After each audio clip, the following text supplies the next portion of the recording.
La première, c'est le retrait de confiance totale du président du Sénat, M. Modeste Bahati, et de son bureau tout entier. La deuxième dimension de ma présence ici, c'est d'annoncer, je viens de présenter une plainte à la Cour de cassation contre le président du Sénat, Modeste Bahati. Le premier point, vous ne pouvez pas imaginer, mesdames et messieurs de la presse, ça fait 2 ans, jour pour jour, donc depuis avril 2021, que le président Bahati, en complicité avec le procureur général Jean-Paul Mukolonkonkesha, se permettent de fouler au pied la Constitution de la République, qui est au-dessus de tout le monde. Se permettent de fouler au pied toutes les lois organisant le fonctionnement des institutions. Le règlement intérieur du Sénat, il est foulé au pied, tout simplement parce qu'on veut éliminer un candidat président de la République. Vous le savez, mesdames et messieurs de la presse, que le président du Sénat a choisi son candidat. Ce n'est pas un secret, les affiches sont partout dans la ville, où il est clair indiqué le candidat du président du Sénat et de la FDC, c'est le président Tshisekedi, qui est le président en fonction. Comment pouvez-vous concevoir que le président du Sénat, qui a déjà choisi son candidat, quand on choisit son candidat, c'est pour qu'il échoue? Non, c'est pour qu'il réussisse. Moi, je suis candidat, président de la République, et on comprend aujourd'hui toutes les manœuvres dilatoires qui sont posées par l'honorable Bahati. C'est dans le but de m'éliminer comme candidat et de laisser son candidat. Malheureusement, ce qui est dangereux pour lui, c'est que la population congolaise ne comprend pas comment est-ce qu'un président du Sénat, qui est censé être neutre vis-à-vis des candidats présidents, utilise la Constitution, utilise l'institution Sénat, utilise le bureau du Sénat pour écarter un candidat président. Et ça, je ne pense pas qu'il faut aller à l'université pour comprendre que le président du Sénat aujourd'hui est juge et parti. Et à ce titre-là, il ne peut plus poser des actes en faveur ou contre un candidat du président que je suis. De ce fait, je suis venu déposer la lettre pour récuser le président du Sénat, qui est d'ailleurs, vous le savez, membre du présidium de l'Union Sacrée, l'Union Sacrée qui a déjà choisi son candidat et pour lequel lui il se bat. Je récuse aussi l'ensemble du bureau du Sénat, qui est en fait un bureau aussi de l'Union Sacrée, vous le savez. Et donc de ce fait, à partir d'aujourd'hui, je retire toute ma confiance du président du Sénat et de son bureau. C'est dommage, c'est historique, c'est pour la première fois que cela arrive dans ce pays depuis 1960, mais ça fait 2 ans que je supporte cela. Mais je crois que le président du Sénat estime que le Sénat est devenu son institution et qu'il peut se comporter en dehors de la loi. Mesdames et messieurs de la presse, nul n'est au-dessus de la loi. Nul n'est au-dessus de la Constitution de la République.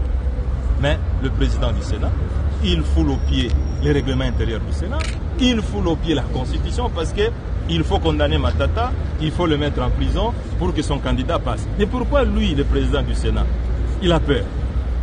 Pourquoi a-t-il peur? Pourquoi doit-il utiliser l'institution? Vous le savez, mesdames et messieurs de la presse, dans ce Sénat ici,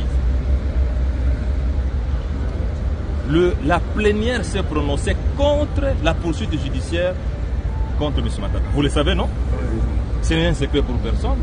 Vous pouvez vous imaginer le président du Sénat, en complicité avec le procureur général, s'arrange quand on ferme le Sénat le 15 juin, le 16 juin, son ami personnel vient déposer la lettre pour qu'on lève les immunités de M. Matata. Est-ce que ça, c'est encore un Sénat? Ce n'est plus un Sénat. Ce n'est plus un Sénat et on ne peut pas avoir un président du Sénat qui est pour une partie et contre une autre partie. D'abord, vous le savez, l'une des missions du président du Sénat, c'est de protéger l'ensemble des sénateurs. Mais aujourd'hui, son rôle, c'est d'attaquer un sénateur. Mais lui, quand il était ministre dans mon gouvernement, moi je l'ai protégé. C'est même bien moi qu'il ait accepté dans son gouvernement, dans ce gouvernement-là. Parce qu'on ne voulait pas de lui, pour des raisons que vous connaissez. Personne ne voulait de lui. Parce que j'étais chef du gouvernement, je l'ai accepté. Et je peux même vous dire, tous les actes qu'il a posés, mais certains d'entre eux étaient de mauvaise gouvernance. Et je peux les témoigner. Mais quel est le jour où vous avez entendu le Premier ministre Matata agir contre le ministre Bahati? Mais il a tout oublié. Deuxième point, mesdames et messieurs de la presse. Je viens de porter une plainte. L'offre politique sera examinée selon l'âme, l'esprit et l'éthique. JMK, Jean-Marie Kassam. Jean-Marie il a brossé la situation politique tendue, où les violations systématiques des lois du pays se réalisent, où l'arrestation irrégulière des personnes se réalise. Martin Fayoulou qui se prononce, et quelle est la lecture de M. Matata? Laissez-moi vous dire, Jean-Marie, je sais que vous êtes professionnel, la situation actuelle n'aide pas les pouvoirs. S'il y a des gens qui pensent que c'est ça la façon d'aider le chef de l'État, garant de la sécurité, je pense qu'ils sont sur la mauvaise voie. Comment vous pouvez aller voir les petits frères de Matata à Lubumbashi, qui n'a jamais parlé de la politique avec son frère, pour lui dire, nous allons vous tuer pour que votre grand frère comprenne qu'il doit se retirer de la politique? Est-ce que c'est ça la politique, Jean-Marie Kassam? Si moi je dois aller à Paris, où vous avez une fille, pour dire, si vous ne demandez pas à votre frère, votre père, de quitter Télé 50, je vous tue. Est-ce que c'est ça la politique? Si vous devez prendre comme un malfrat un opposant politique, tout simplement parce qu'il ne soutient pas votre thèse, comme on l'a fait avec Franck Diom que vous avez cité ici, je pense que ce n'est pas ça de la politique. Donc, mon point de vue est que la situation actuelle n'est pas bonne. Vous rappelez, Jean-Marie Kassamba, on a attribué une arme à Salomon. Mais l'arme appartenait à mon garde du corps. Mais on me reproche d'avoir dénoncé que cette arme appartenait à mon garde du corps. Est-ce que c'est ça la politique? Et aujourd'hui, le garde du corps en question est détenu par la police. Ça fait 2 semaines, plus de 2 semaines, qu'il est détenu. Bientôt, le 25, ça va faire pratiquement 1 mois. Qu'est-ce qu'on vous reproche? Non? Pourquoi vous avez laissé votre chef dire que cette arme vous appartient?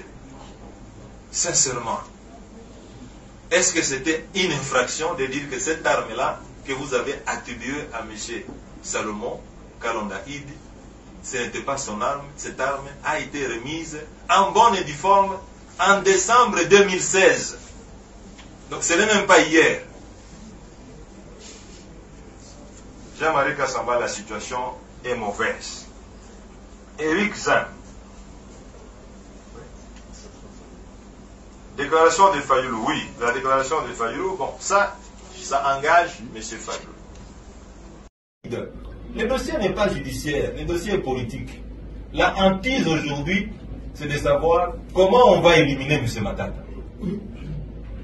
de la course présidentielle. Parce qu'aujourd'hui, si je me retire, vous allez voir que tout le processus va s'arrêter.